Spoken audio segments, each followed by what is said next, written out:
There it goes. Before I jump in, just a little bit about me. I've been involved in the tech space for a very long time. I started my first company, T35 Hosting, in 1997. The company that I have now with my younger brother is SmartSites, that we started a little bit over 11 years ago. So we've been in business over 11 years. We have over 300 full-time employees. As a company, we actually double in size every 18 months. So ever since we started pretty religiously, every 18 months we double in size. So 18 months from now, we're going to be at 600 employees and so forth. So I've been doing this the digital marketing, technology, website stuff for a very long time. And I hope to kind of distill some of the best practices of what we've been doing as a company and what I've been doing personally into this session for you guys today. Again, a little bit too far away. So today we're going to talk about digital trends since the pandemic, how to navigate the ever-changing landscape in digital, and then I'm going to go through a client case study where we were able to apply SEO, pay-per-click, and CRO, and I'm going to walk you through the things we did to help our client grow their revenue, and then I have key takeaways at the end. All right, so digital trends since the pandemic. So this is e-commerce penetration. This is US, so most of these slides are going to be US-centric, but what's been going on in the US is very reflective of everywhere else with the pandemic. This is percent of e-commerce penetration. So this is a percent of what total retail was happening online over the last couple of years, and you can see the huge jump as the pandemic started. So it's since flattened out. It came down a little bit. It flattened out and it came down a little bit, but the pandemic really accelerated the amount of time people spend online, the amount of purchases they spend online. People who before were not comfortable purchasing online all of a sudden were consumers were purchasing things online that they weren't before. For example, now all of a sudden people are buying cars online and things that were not popular before. So really, the pandemic, as you could see, accelerated the growth that we've been having over the last 15, 20 years in the e-commerce space to really unprecedented levels. There's a lot of stats I have up there, but just like I was saying, things really have changed a lot. People are purchasing much more online. They're using their mobile devices to purchase online a lot more. 49% of consumers said they would shop online more frequently after the pandemic was over. So a lot of these consumer trends that were pushed by the pandemic are really sticking, even if they're not at a level that they were during the pandemic. They're still sticking around to some extent. At the same time, this is our own internal data. This is the average cost per click on Google for the e-commerce vertical. So at the same time, consumers are spending more time online, but e-commerce to advertise online has obviously gotten a lot more expensive. And this data is from 2 years ago, but even over this four-year period, I looked at 4-year period, the cost per click to advertise e-commerce on Google doubled. So, and since then, this is again 2 years old, since then it's actually continued to go up as the pandemic drove more and more people to shop online and more companies to advertise online. So you have these changing consumer trends, people are buying things online more often, but at the same time you have these headwinds from an advertising perspective. So the challenge for our client here was, that I'm going to go through a case study for, was how do we acquire new customers for a client and ensure profitability. I'll walk you quickly through this case study, and you can kind of see what we did for them and see if it applies to what you guys are doing. So in this case, our client was Koozie Craze. They make the koozies, like the things for beer cans that you put into, if that makes sense. And they make them lots of different varieties, obviously for weddings, for everything. They have one for every occasion. The struggle they had when they came to us, and see if you guys can relate to some of this in the e-commerce space, is frequently their ads and feeds were disapproved and suspended. Google, Facebook, with all these different platforms are always kind of whack-a-mole, trying to like fix a suspension here, add disapproval here. They didn't have a cohesive messaging between platforms because they operated them really in silos. So Google Ads would operate separately, Facebook Ads was separate, and the messaging wasn't really cohesive between them. There's not optimization for top products or audiences. They had issues with the tracking pixels and conversion data, and they were really not doing much in terms of remarketing or bringing customers back. So our solution in this case was the three-pronged approach, the PPC, SEO, and CRM, and CRM being email marketing for those that are not as familiar with that term as pay-per-click and SEO. And I'll walk you through the 3 different stages here. For pay-per-click marketing, this is actually an internal slide that we present in terms of what we actually do for pay-per-click. So the reason I put it up here is because not a lot of people realize that we have all these components in pay-per-click advertising, being of course Google Ads centric, but pay-per-click advertising they should be doing on an ongoing basis. So once you set up the account, once you have things running, these are all the things you need to be doing on an ongoing basis. You have to keep doing keyword analysis. You have to do A/B testing on an ongoing basis, right? Tracking, reporting. So this is kind of our internal account maintenance past the setup, right? You have to make sure it's set up. You have to make sure you have conversions. But then on an ongoing basis, you really have to be doing these things. And we find that a lot of clients who don't use an agency, who might be doing things internally, usually neglect a lot of these.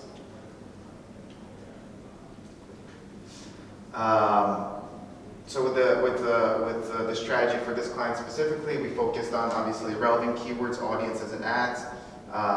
We want to target the right consumer at the right time, right? If you're targeting a consumer that's in market for your product, but they just bought it 2 weeks ago, they're not there at the right time. So you want to make sure you're targeting the right consumer at the right time. You want to go after not only the bottom funnel searches when someone's actually searching for a product, we have to go upper funnel to start to build those consumers into possible clients. We optimize our product feeds, and of course, personalized remarketing is also very important. This is how it looks on the pay-per-click per side. So this is Google Ad centric, but it doesn't necessarily have to be focused on the discover. So these are consumers that are just discovering the product, the brand, right?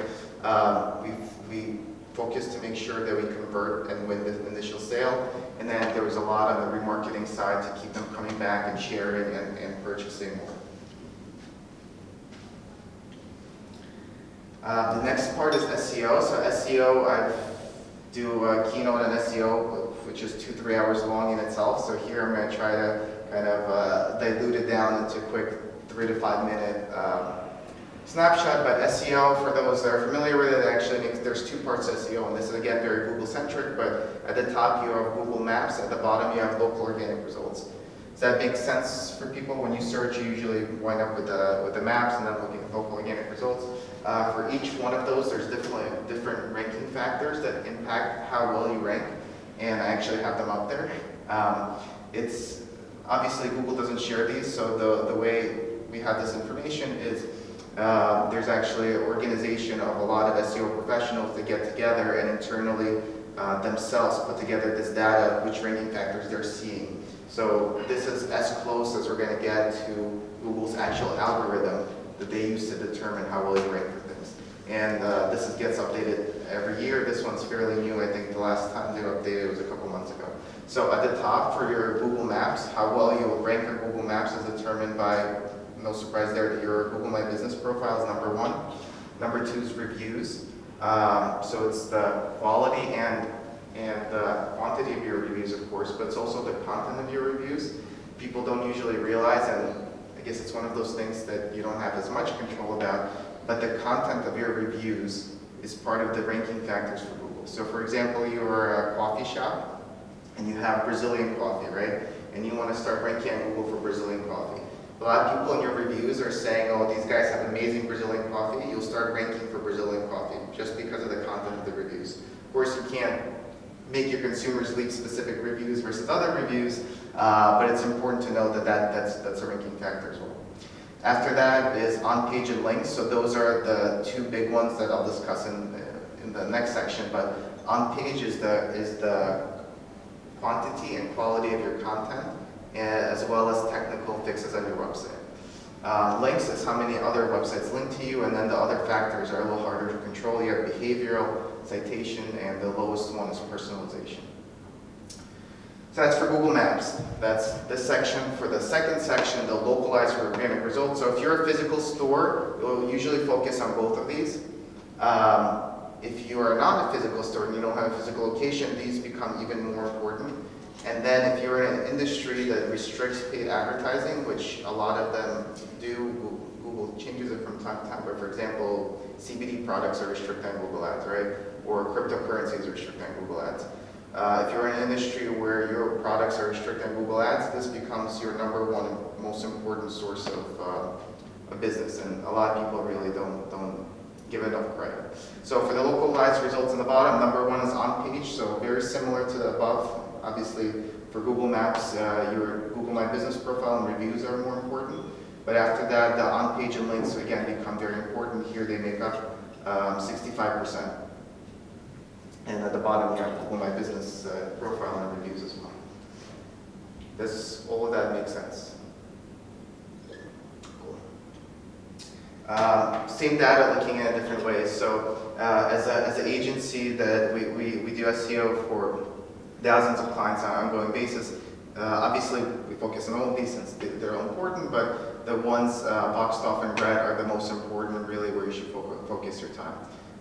For organic results, that's on-page and links. So it's all about creating content and getting websites to link to you. It's really as simple as that. So a good way to think about it is that every page of content you create gives you an opportunity to come up on Google search results. If you don't have that content, you don't have the opportunity.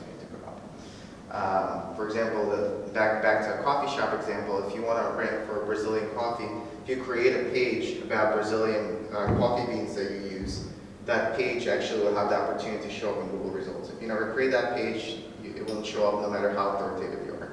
And then the second part is links. The more websites that link to you and you want them to be relevant websites, back in the day, there was a lot of black hat where you would get like thousands of links from spammy blog posts and stuff, right? All that is over. Google does a really, really good job at really focusing on quality. And obviously, their focus is on the user experience, and they want to show the most relevant, authoritative results. So you want to make sure the links you're getting and websites that link to you are themselves authoritative in Google's eyes, and of course, they need to be relevant as well. So for this specific client, these are the things we focused on the SEO perspective. We created a fun, SEO-friendly blog. We did link building to increase their search rankings. We used embedded product links in blog posts to increase conversions. And then we optimized SEO on the SEO content on the product and category pages. So for e-commerce, a lot of people really don't focus enough on, they create a blog and they do blog content, right? But they don't focus enough on the product and category pages. And what I mean by that is if you're an e-commerce company website that sells socks, for example, right? So you have a page for black socks and white socks, and that's it. If you start creating different category pages, different product grouping pages, for example, you create a holiday collection, right? You'll actually start ranking for holiday socks. So you're not necessarily changing your product. Instead of having like one page of 50 products, you now could create categories. You could create a black and blue color. I don't know, for some holiday, you could do different colors. You could do different packs, right? Around Christmas time, people like to buy them as gifts, so you could create packs. So it's literally just creating these category pages, and you really should think about what people are searching for to create them. That almost natively will give you more SEO traffic. And this is some of the results that with us working on SEO. So this is a third-party tool to check how many websites link to you. So we built up their links from almost nothing to 250 domains linking to them. And this is just a quick check of how many index pages they had in Google. And obviously, we didn't create all of them. A lot of them are product pages, but they wound up having over 2,000 pages indexed in Google. By the way, if you guys don't know that trick, if you go to google.com and you do site, and then do semicolon in your domain, it'll show how many pages are indexed in Google, and you can actually see your pages that are indexed in Google. Third piece is CRO and email marketing. So email marketing is all about these 4 pillars: acquisition, conversion, post-purchase, and retention. So with email marketing, we focus on preventing abandoned carts with on-site incentives. We retain the visitors that came there. Obviously, you already paid money to bring that visitor there. You should do as much as you can to retain that visitor. And then we improved the Shopify tech stack by implementing third-party add-ons that improve their conversion rates. So this is how it worked. This is the email marketing side. This is how it worked on the different pillars: convert, retain, and grow. Focus on different messaging, different ways to bring people back that they're shopping. Really, it's like internally it's a CRO product for us, right? But it's CRO/email marketing. But this worked really, really well. So the results for this client. This is after 12 months of 12 months of work, and this is without increasing ad spend. So ad spend actually, I think even decreased a little bit or stayed the same, but revenue increased 152%, conversion rate improved 27%, average order size increased 28%, and return on ad spend rate increased 117%. So, and all of this with just 4% increase in sessions. So a lot of times people focus on just bringing more visitors to a website. This is just an example of doing more with the visitors you're bringing, bringing better visitors, right? And then doing more with the visitors you're bringing. Click. Too much clicking. Did I go too far? This is kind of summary and takeaways, right? For e-commerce, and I think this applies not just to e-commerce, but in this example, e-commerce presentation, you really need an omni-channel approach for pay-per-click and SEO. You need to create one cohesive, unified message and experience across multiple platforms. You need to unify and optimize your customer and product data, simplify the checkout process, and then retarget to keep your high-value customers coming back. Does that make sense for everyone? I think that was my last slide. Cool, so if you guys want to connect, you could actually, with your phone, that'll go to my LinkedIn. You can connect with me on LinkedIn, but I'll also open it up to questions. Questions. Yes? From the simplify the checkout process. Yes. Do you try, how would you simplify the checkout process, or how do you work? For example, we have Shopify Pro, and we're able to customize it. We haven't played too much with it, but for example, I heard people using Visual Website Optimizer to completely change that or do some different testing. What would you recommend would be like a good testing? Yeah, so the first step should always be to make it as simple as possible. I've seen some websites, and I'm sure you have also, not even yours, but you land on them like on your cell phone. Like fill out, like I was looking for landscape architect for my house at home. I was clicking on websites, I landed on a website, and I wanted to fill out contact form, so I pressed contact. And it was like 18 fields to fill out. I'm sitting there on my cell phone in the evening. I'm like, there's no way I'm filling out 18 fields. So I think first step would be from a consumer perspective, try to go with yourself and see what can we take out. If you want an example, Amazon's always the best example. They by far, they invented the one-click checkout, and they try going through their experience and see what you could learn from that. And after that, it's testing. And it takes time. It's unfortunately, it's... Do you recommend a specific platform or anything like that? If you want to grab my business card and follow up, I'll check with my team. So we have a lot of different third-party vendors and platforms that we integrate with and use, and we have people whose only job is to research best partners and vendors. So for sure, shoot me an email. I'll let you know. Thank you. Yeah, sure. Anyone else? Questions? Yes. For CRM, I was found it's just clunky to segment the customers as they go through the funnels, right? Do you have any tips, tools, and so on? It shouldn't be clunky. It depends, I guess, what platform you use. Are you using Shopify or what are you using? Shopify. There's third-party tools and integration to make it easier. Just even going through Google Analytics, you'll probably find some tidbits on who you should be focusing on. But yeah, I'll also give you a business card. I don't live in the e-commerce world day to day, so if you shoot me an email, I'll just check with my team. But it should not be. I know a lot of times it is, but it should not be clunky. And your audience is a very good place to start of who to target. Like people who are not buying, or people who bought recently, but it's time to buy. Like those kind of things like in this case, you could increase the money you're making from your current audience. Any other questions? Going once, going twice. All right, thank you, everyone. Feel free to take a picture.